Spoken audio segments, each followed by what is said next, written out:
Go. Let us pray. Bow your head, close your eyes, and we will pray. Lord Jesus, listen to our morning prayer. Enjoy gladness, patience with love. Bless us, Lord, and our standing. Make us to be friendly and loving. Make us work and play with others cheerfully. Amen. Amen. O, kuya naman. Patingin. Kuya. Si tamaan patingin. Ngatin. Wait lang, si kuya pa. Jesus,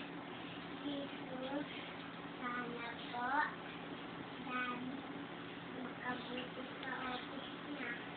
Amen. Si mommy. Pagkatapos sumali din po, kapag magpakamatay sa Ano ka ba? sabay. Amen. Thank you.